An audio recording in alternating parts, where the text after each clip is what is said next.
Welcome to Love Lies Chronicles. I'd really appreciate your comment. It helps me understand if you enjoyed the story and how I can improve in future ones. I was closing out a month of invoices in my home office when she leaned in the doorway like a supervisor at a performance review.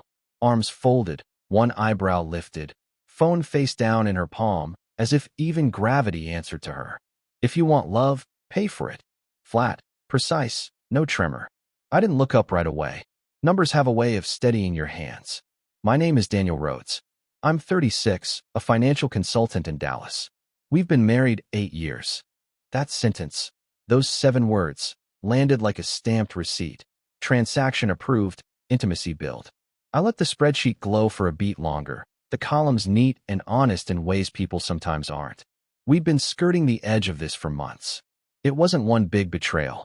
She started quoting terms I recognized from podcasts and think pieces: emotional labor, invisible work, commodified domesticity, like she'd found a new operating system and I was legacy software. At first, I tried to meet it with curiosity. I listened. I asked questions. I even read a book she left on the counter with a highlighter cap chewed half through. There were social changes before the ideological ones. Passwords rotated without warning. Date nights were asterisked and then canceled. Her phone lived face down, always on silent, always charging. Touch grew formal, like a handshake between coworkers. She stopped humming in the kitchen. She used to hum without knowing it, little loops of melody that made a place feel lived in. Silence arrived and stayed, and I told myself it was just a season. Work gets busy. People get tired. But tired people still reach for each other. Tired people don't invoice you for affection. The money conversations turn sideways. We've always split things sensibly. My income covers the mortgage and big-ticket items. Hers covers utilities, groceries, her studio classes, the extras that make a house humane. Lately, the extras expanded. Boxes started showing up with branding that looked more like promises than products. Self-care, the labels said, as if the contents could carry the weight of the word. Once, a $480 charge hit for a weekend workshop with a title that sounded like a TED Talk and a price that sounded like a test. When I asked how it was, she told me it was clarifying. Clarifying about what? Exactly, never found air. I don't chase what runs from me. Numbers keep me honest. An income statement, a burn rate, a balance sheet. I looked at our budget on a quiet Sunday afternoon and started color-coding lines that used to be white noise: subscriptions, deliveries, business lunches that weren't mine. I was checking a pulse. The pulse came back faint. I closed the laptop and took a walk through our neighborhood, past crepe myrtles and brick mailboxes and sprinklers hissing like tired snakes. I remember thinking how the ordinary can still hold you up when the big things wobble. There were the friends, too, new ones and newly promoted old ones. Their group text tone, a trilling chime, left a trail through our evenings. I met 2 of them once at a brewery. Bright nails, bright opinions, a brightness that flickered when the bill arrived. We kept it friendly. On the drive home, my wife called them my sanity. I kept my eyes on the road and didn't argue with a word that heavy. People choose their anchors. You hope they choose ones that hold. I replayed a small memory while the spreadsheet auto-saved. 3 weeks earlier, I brought home tacos and a cheap bouquet because the day had been long and ordinary days deserve witnesses. She looked at the flowers like they were a riddle and said it wasn't her love language anymore. I asked what it was. She said stability.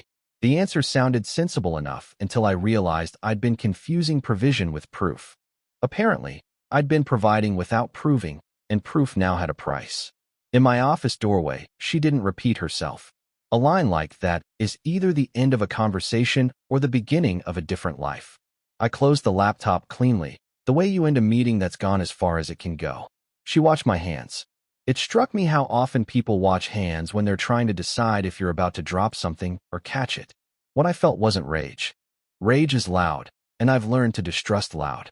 What I felt was a click, like a safe door turning on a combination you didn't know you still remembered. Years of building models for clients, hedging, reallocating, managing risk, had taught me that panic is just bad math. You don't spend more when revenue dips. You don't sign longer leases when tenants are already late. You don't keep paying for a story that stopped making sense. She shifted her weight and asked if I'd heard her. I nodded once. I think she wanted a scene.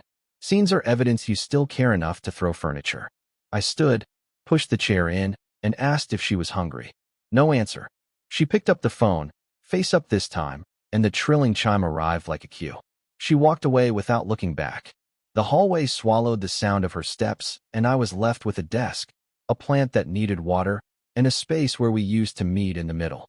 I washed my hands in the bathroom and watched the water turn off with a clean click. Simple systems.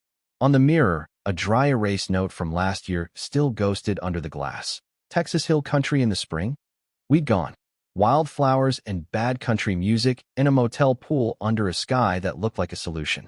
I let that memory pass without trying to drag it into service. Nostalgia is a loan with a terrible interest rate. Downstairs, I put on a pot of coffee even though it was late. I have a rule against caffeinating after 8. It wasn't about the coffee. It was about doing something small that I controlled. I checked the deadbolt out of habit, not fear. Dallas isn't dangerous on our block, but ritual is its own safety. On the counter sat the jar where we throw spare change. Quarters and nickels. I counted exactly $2.50 and started laughing quietly, because sometimes life writes its own punchlines. Pay for love. I had enough for a parking meter. I'm not a detective, and I don't audit people I'm supposed to trust. I audit numbers. So I looked back over the last year in my head instead. The corners we cut together, the ones we shouldn't have. The trip we delayed. The doctor's appointment she rescheduled twice and then didn't mention again. The way she'd started to narrate her efforts, but not her joy. Joy doesn't need a narrator. It just shows up and sits in your chair and steals your fries. The hum of the AC settled into the house. A lot of men talk to their fathers in moments like this. Mine taught me how to keep books and keep my word and keep my voice even when everything else shakes. He used to say, "Don't answer angry." I poured coffee I didn't need and practiced being ready. I checked the calendar. Friday night. We used to do movie nights, then game nights with another couple, then nothing nights because nothing felt safer than something you could mess up. I flipped to next week and saw a dentist appointment for me and workshop, 9 to 4 for her. No title, just the placeholder, as if vagueness were part of the curriculum. I took a pen and wrote a word on my day. Review. A note to the man I'm responsible for. I walked back to the office and pulled the chair out again, but didn't sit. The room smelled like pencil shavings. Then I opened a fresh sheet in the spreadsheet and titled it Household, Current. Columns waited politely. I looked at the empty cells and imagined what would go where if life were a ledger instead of a vow. If, that tiny word, the world turns on it. I closed the laptop again. Enough math for one night.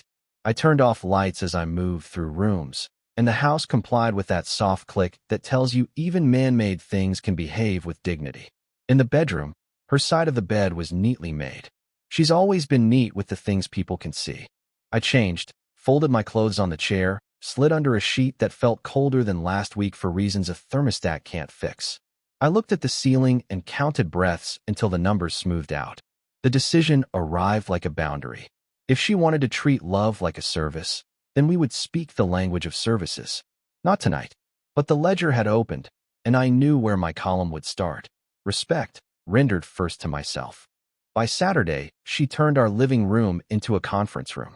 Coffee table cleared, legal pad open, laptop propped at an angle that said she'd practiced this somewhere else first. She waited until I'd finished mowing and showered, then called me in with the same tone you'd use for a contractor who's late. On the screen, a spreadsheet with colored bars and a title that made my mouth go dry. Household labor, monthly valuation. She walked me through it like a consultant pitching a retainer. Hours for cooking, laundry, scheduling, emotional regulation. The last one marked at a higher rate than the rest. There were footnotes. She quoted averages from articles I recognized by style, if not by name. Italicized certainty, clean infographics, conclusions that felt inevitable only because the author had built a fence around them. She read a number aloud and looked at me the way a waiter looks at a check, expecting a signature. I asked about the baseline. Were these hours from last month? From our first year? From imagination? She said they were representative. Representative of what? Exactly. Got me that look the friends give her when someone questions the premise. She slid a second page across the table, an invoice with a total line and a due date.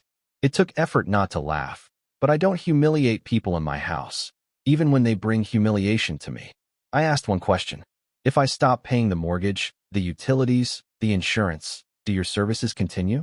Or are they contingent on receipts?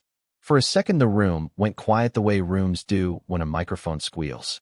Then she straightened, said that was manipulative, said I was twisting her words like a finance bro. I let it pass. If you've already written a story where I'm the villain, my lines don't matter. The friends arrived in the conversation like expert witnesses. She quoted them the way people quote scripture, cut to fit, deployed with a flourish. One had apparently started charging her husband for household management and was finally feeling seen. Another had set up a joint account labeled compensation. I asked if any of them wrote checks back for the mortgage or the health insurance or the pre-tax dollars disappearing from a paycheck they never saw. She said I always make it about money to avoid talking about feelings. The spreadsheet between us glowed like a neon sign in a storm. We kept living, but living moved sideways. She began to withhold ordinary touches, not with anger, but with administration. A hand on my shoulder lifted before it landed. A goodnight kiss paused, recalculated, canceled. Affection became a line item pending payment. She said she was protecting her energy. I didn't bargain. At dinner one night, she announced she'd be taking 2 evenings a week for herself, self-guided development. I said schedules are fine, just put them on the calendar. She said the need to outline the plan was controlling. When I asked what she'd be doing, she said it didn't matter because I wouldn't value it.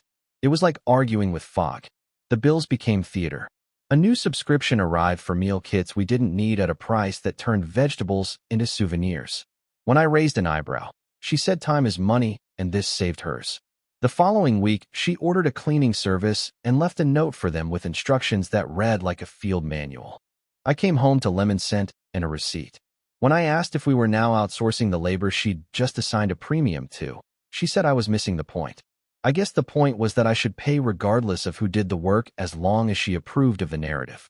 Her mother called during this period with a soft voice sharpened by long practice. She's been underappreciated, she said, as if that were a diagnosis. I thanked her for the input and said partnerships are built, not built. The line went quiet on her end in a way I recognized. I had stepped off the map. The bedroom narrowed. She started sleeping angled toward the far edge, phone between us like a small stone wall. If I reached for her, she'd remind me she felt commodified. I pulled my hand back. Men brag about endurance in all the wrong categories. What I wanted was a marriage that hadn't been turned into a marketplace. The difference sounded small on paper and felt enormous in the dark. Work didn't save me, it steadied me. I ran budgets for clients while running quiet calculations for a life that might need new numbers soon. I didn't move funds. I listed fixed costs, variable costs, assets in my name and hours. She began to test smaller boundaries like a fencer checking distance. If I left a pan to soak, she took a photo and added an estimate to her ledger. If I loaded the dishwasher, she corrected angles and called it rework. If I suggested a weekend hike, she said fresh air didn't compensate her. When she wanted a new chair for her office, 3 figures masquerading as ergonomic medicine, she forwarded the link with the subject line compensation in kind. I replied with a thumbs up to the budget app that would pay for it, her budget. The chair arrived anyway. I wrote the check because the account still had both our names on it. But I registered how it felt to sign my name to someone else's experiment. One night she staged a small ambush, 2 friends on our couch, wine open, the ledger on the table like a prop. They tried to make it light, jokes about direct deposit Daniel, laughter pitched just above kindness. I poured them water, sat on the arm of a chair I'd repaired myself, and asked if they billed their men for laughter, for the grocery list taped to memory, for reminding him to call his sister. They said those things are priceless. I said exactly. The air changed. Something had been named that wouldn't fit back in the bottle. Storming would have been easier. A slammed door is simple and loud and briefly satisfying. I cooked instead, an old skillet, garlic cutting the air open, rice steaming like a promise you can keep. I ate at the counter and left a plate covered for her. She posted a photo of her own takeout 30 minutes later with a caption about independence. I did the dishes, dried the skillet, hung the towel square. You can be orderly in a war. On Sunday, she put the invoice on my pillow. Due in 10 days. I turned the paper over and wrote one line. If love is a service, it cannot be love. I folded it once and set it on her nightstand. I'm good with proofs. I live by them. This felt like a boundary you either recognize or you don't. We were gentle in public. We are polite people. At a friend's birthday, she laughed big and bright while telling a story where I was absent even though I'd been there. In the car, she called me aloof. I took the hit. Aloof is the word people use when they can't get you to wrestle in mud. Midweek, I asked her the question again, plain as a ledger line. If I stop paying, do you stop loving? She said love isn't the issue, fairness is. I nodded. Then I asked what fairness would look like if I got sick, if I lost a client, if a number I couldn't control turned south. She said that's different. I said I agree. We looked at each other like two people listening through a closed door. The pressure didn't explode, it compressed. Even silence weighed more. The house carried it. The clink of keys in a bowl, the click of the lock, the way our dog chose whatever room I wasn't in. I tracked small decisions and kept my tone low. If you can't de-escalate a moment in your own kitchen, you'll never de-escalate a life. Her final escalation before everything tipped was subtle. She sent me a calendar invite titled Compensation Review. No agenda, just an hour blocked at 7 p.m., our old dinner time. I accepted the invite and cooked anyway. When she sat down, she pushed the plate aside and opened her laptop. I let the steam rise and fade from food nobody would touch. Then I asked the last soft question I could think to ask. Do you want a partner or a client? She didn't answer. She just scrolled to the total line and waited. I ate. I told her I had heard her clearly. Her friends were right about one thing. Clarity feels like power. I didn't raise my voice. But inside, something finished forming that started the night she priced my kiss. The pressure had done its work. It had made room for my response. Monday morning, I did what I do best. I put the situation in order. Not with speeches, just clean steps that lined up like columns. Before my first client call, I logged into the bank and removed the authorized user on every card tied to my name. No drama, just a form and a confirmation code. The joint credit card became a joint no more. Autopays tied to my accounts, her subscriptions, boutique memberships, the meal kit we didn't need, were canceled with 3 clicks each. I kept the mortgage and insurance where they were. Shelters stand even when people disagree inside them. Next, I opened a new checking account and shifted a portion of my direct deposit. Alerts went on for withdrawals over $50. I pulled a fresh credit report and placed a freeze with the bureaus. A lock on the door is not hostility, it's maintenance. I set calendar reminders to revisit everything in 30 days so nothing hardened into spite. Then I made coffee and answered emails like it was any other Monday, because for me it was. At lunch, I drafted a document and printed it on plain paper, no letterhead, just clarity.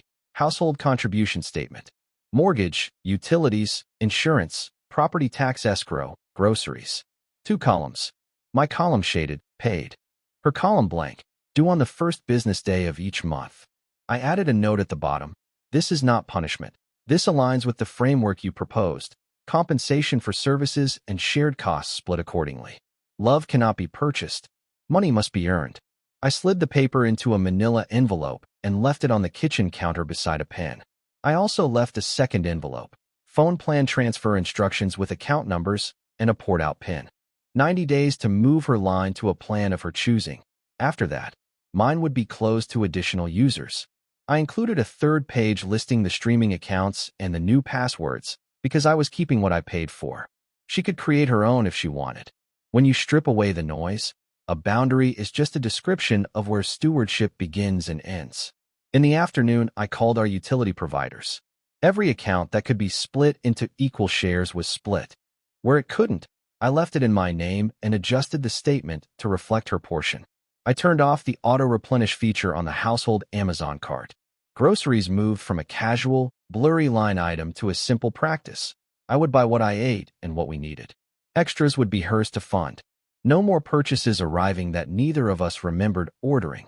I sent one email to myself and one to a folder labeled contingency. The invoice she'd handed me, my response note, screenshots of my changes with timestamps. Not to weaponize later, but to remember. Memory is calmer when it has paperwork. She learned about the first change at 4:30. I know because the salon called the house phone I never answer, then called my cell when the card on file declined. I told them to use her card. Polite, brief, no editorial. At 5, a text from her. Did you do something to the visa?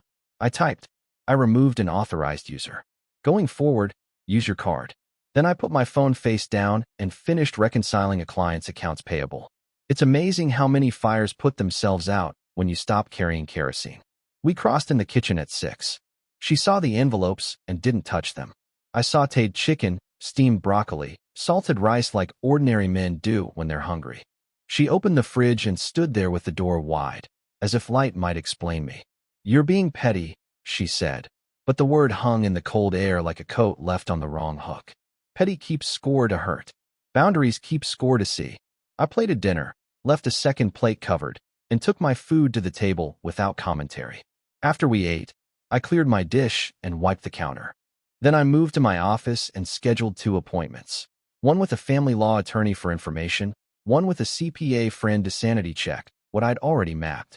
If a storm forms offshore, you don't post the evacuation order. You refuel the truck. I printed a simple asset sheet and slid it into a folder labeled Hill Country, a private joke that made me smile then and only then. I also did something small and quiet. I moved a few items from our shared closet to the guest room dresser: running shoes, a week of shirts, the blue sweater she calls my accountant costume. A signal to myself that I could live within my own edges while the house decided what it wanted to be. I slept better than I had in weeks.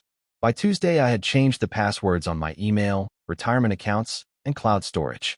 I added 2-factor authentication wherever it didn't exist. I updated beneficiary designations to reflect what they should have been all along: my sister as emergency contact, a charity I care about as contingent. Then I opened the household app we once used for chore lists and archived the board called Love Notes. We weren't using it, and dead features attract flies. She opened the envelopes that night. I heard paper slide, then the small rip of adhesive lifting clean. She read the statement twice, then looked up like she'd discovered a trapdoor where the rug used to be. "So you're cutting me off," she said.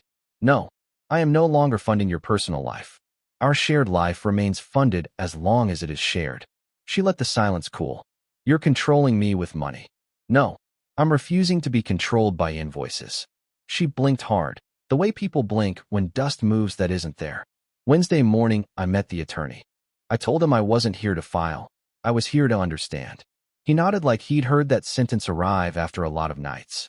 We discussed separation of finances, documentation, the difference between prudence and escalation.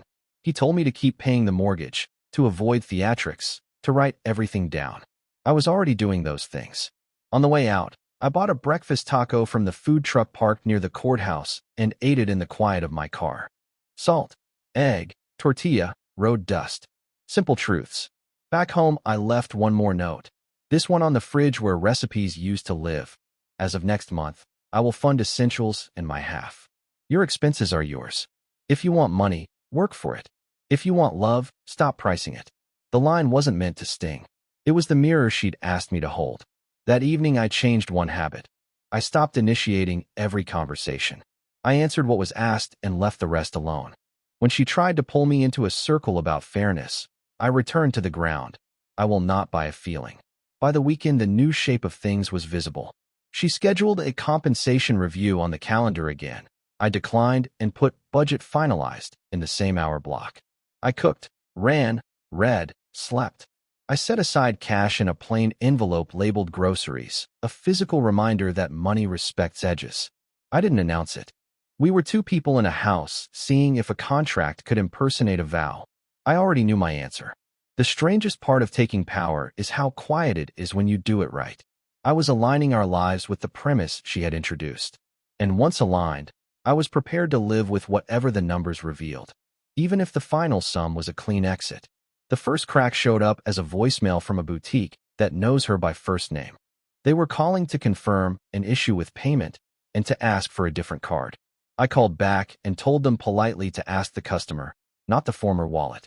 10 minutes later, she stormed into my office with the embarrassment still hot on her face. "You humiliated me," she said, as if I'd driven down there and announced it on a loudspeaker. I kept my voice level. I didn't decline anything. I simply stopped paying for what I don't buy. She stared at me like the answer should bend. Her group chat responded the way group chats do. Fast solidarity, heavy on slogans, light on rent. For a few days, she floated on that raft. Screenshots of men don't understand unpaid labor and reclaim your worth passed through the house like incense, meant to purify the air. But then a different note slipped in. One friend, the practical one with a mortgage and a toddler, texted her publicly about budgeting. Another sent me a quiet message that just read, "For what it's worth, I get it." I didn't reply. The cleaning service called next. They'd arrived to find a note, her instructions, her perfection, and a card that no longer worked. They were polite, apologetic, then firm. Services paused until payment information updated. I forwarded the message to her and made dinner. She ate takeout on the couch and posted a photo of noodles with a caption about independence. The likes slowed compared to the week before. Algorithms are honest about one thing. They only reward what keeps moving. She tried guilt. It arrived late one night, like a storm rolling off I-35. "You don't love me," she said into the dark, not as a question, but as a judgment. I didn't correct her. I said what I've been saying since the spreadsheet on the coffee table. I won't buy feelings. If you want love, take your price tag off it. She turned away with a sound that could have been a sigh or a door closing. My side of the bed felt the same. Then she tried seduction, which would have been funny if it hadn't been so sad. She stepped out of the bathroom in a set of lace I recognized from a brand that encourages people to pose like they're being watched by strangers. I admired the effort and the person wearing it, because beauty doesn't vanish just because respect has. When she reached for me, I lifted her hand and held it instead. "We can talk in the morning." She pulled back like she'd touched a hot pan. The lace went back in the drawer, tags rustling like leaves in a drought. Blame arrived next, dressed as theory. She started using words the internet gives people when simple words don't produce compliance: financial abuse, withholding, coercive. I listened, because listening is free and sometimes it catches your own errors. I checked my behavior against the list in my head and found it clean. Mortgage paid, lights on, food in the fridge, courtesy intact. Boundary is not abuse because it refuses to fund a tantrum. It's simply a line around what you can watch yourself become. At brunch with friends, she tried her case out loud. I kept it civil, paid for my omelet with my card, and left early with a nod that gave nothing to gossip. On my way out the door, one of the husbands caught my sleeve in the soft way men do when they're trying not to be seen doing it. "Respect," he muttered, and looked away. I didn't take pleasure in it, but I registered the data point. People who actually carry weight can smell when someone else finally sets theirs down. Her mother called again, less certain this time. She asked what was happening, and I told her the truth in one sentence. "Your daughter asked to treat our marriage like a transaction." I accepted the premise and moved the ledger to match. There was a long quiet on the line. When she spoke, she sounded older. "This isn't what I meant when I told her to ask for more." I said I understood. After we hung up, I went for a run and let the heat push my lungs clean. The workshop circuit began to cool on her too. A deposit bounced. A coordinator emailed to say a spot would be released if payment wasn't resolved by Friday. When I got home that night, she was pacing, phone in hand, looking like someone waiting for a call that used to arrive before the second ring. Midweek, the meal kit box arrived despite my cancellations, a straggler in the system. She hauled it in with relief, opened it, and found the card on file had failed again. The company had included a friendly slip. "Update your payment to keep the goodness coming." She looked up at me as if I'd written the note personally. I went back to chopping onions. The house smelled like the kind of ordinary dinner you make when you still believe in Tuesday night. A small twist came from an angle I didn't expect. Her father, quiet, careful, the opposite of his wife, asked to meet me at a diner near the tollway. He ordered black coffee, turned the mug exactly quarter right, and took a breath that belonged to a man who'd rehearsed not to lose his temper. He thanked me for not blasting family business on social media. Then he asked a single question: "Is there a way back from where you two have taken this?" I told him there is always a way back to respect. Everything else is downstream. He nodded once, like a man putting a nail into wood he isn't sure will hold. As we stood to leave, he said, "If she calls me for money, I'm going to tell her to talk to her husband." The house kept telling the truth in small ways. The dog started sleeping in the doorway between rooms, choosing neither of us in both. The plant in my office grew new leaves after weeks of nothing because I remembered to water it on a schedule. I ran my routes. I stopped checking my phone when it buzzed unless it was my sister or a client. I slept in the guest room 3 nights out of 7 for no other reason than it was restful, and rest makes you harder to move. She tried a new tactic: negotiation. "If you transfer $500 for this week's expenses, I'll let the invoice go." I shook my head. I don't trade counterfeit for counterfeit. She tried anger. Everyone thinks you're cruel. Everyone isn't here at 10 p.m. when you put a price on your own tenderness. She tried pity, the softest blade. I'm scared. I told her fear is a reasonable thing to feel when the ground moves. Friends began to drop off. Not dramatically, just less present. A double date disappeared from the calendar with a vague text about being slammed. A woman who once shouted empowerment in her comments went private and stopped shouting. When a story breaks down, the chorus loses its sheet music. They hum other songs. The last move she made before the quiet arrived was the oldest one in the book. She reached for my childhood. Your father would hate what you're doing. I let the sentence land, because he deserves that much. Then I told her the truth about the man she'd never quite understood.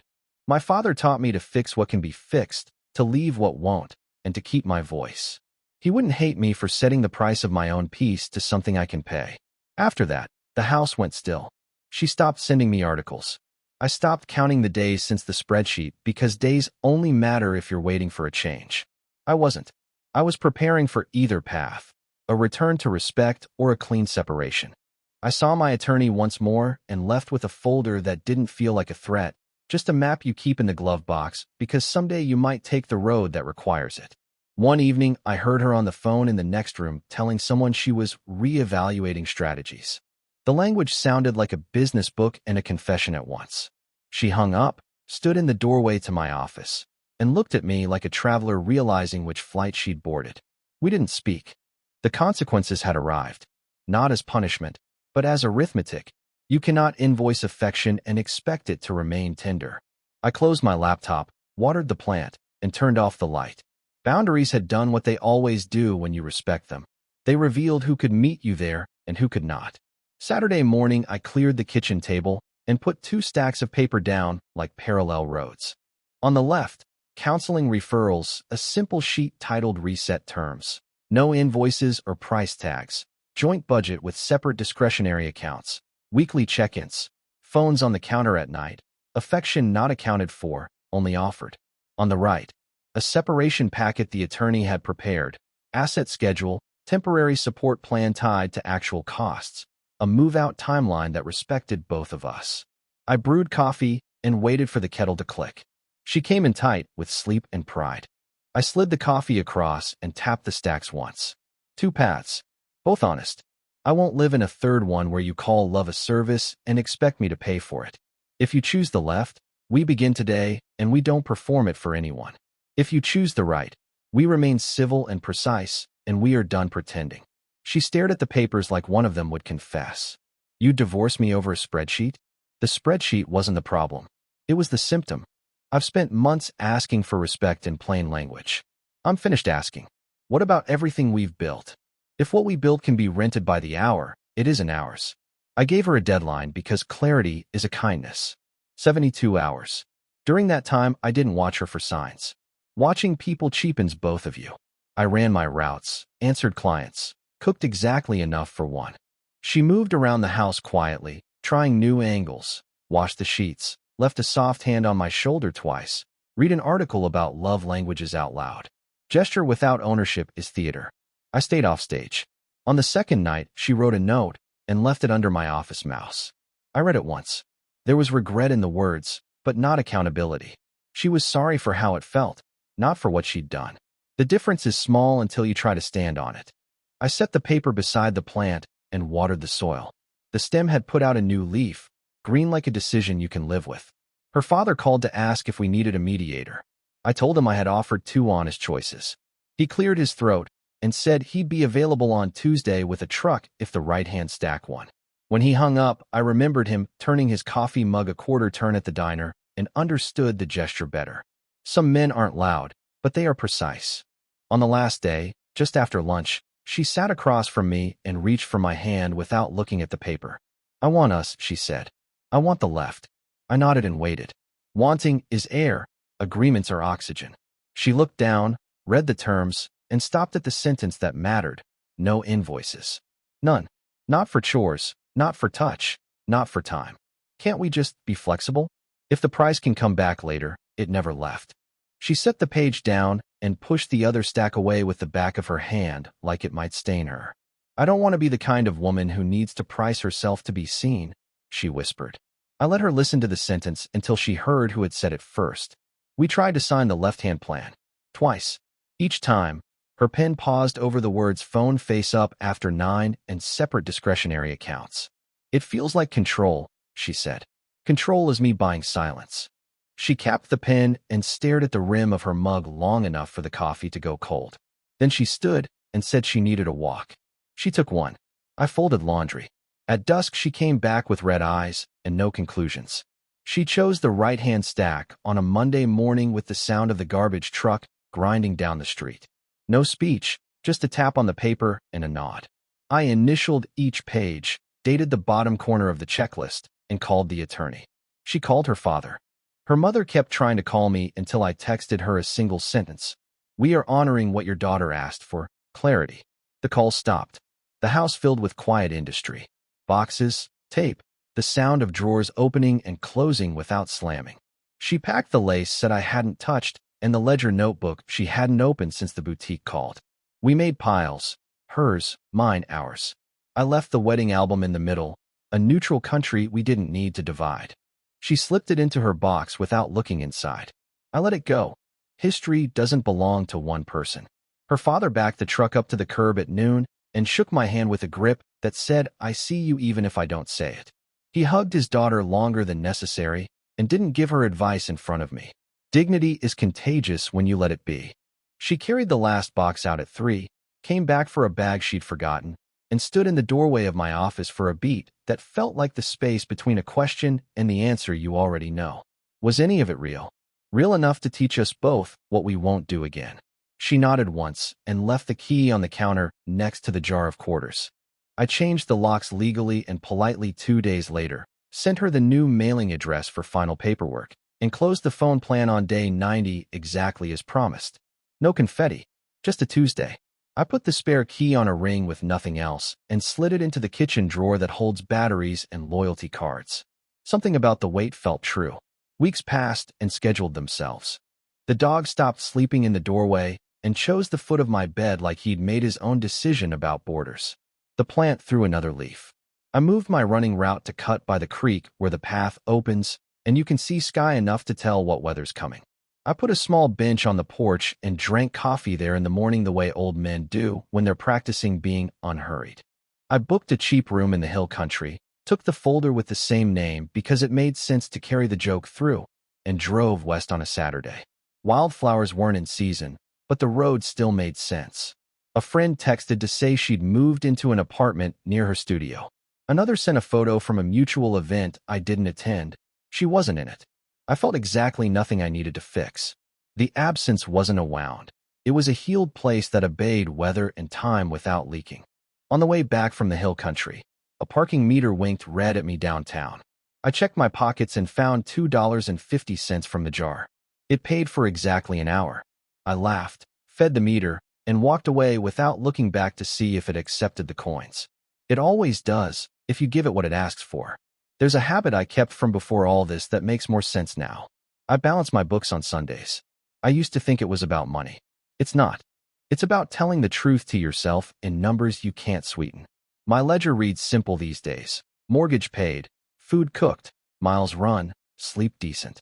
The cost of my peace fits in the budget at last. People want a clean moral sometimes, a line they can post between photos. I don't have one. I have a boundary and a life on the other side of it.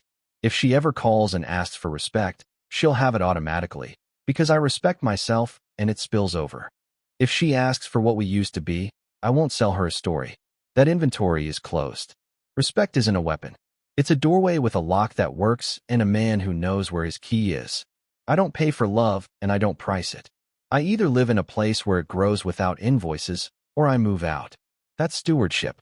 And once you choose stewardship, you stop bargaining with weather and start building roofs that don't leak. Dear listeners, please share your thoughts in the comments, and do not forget to like, share, and subscribe to the channel.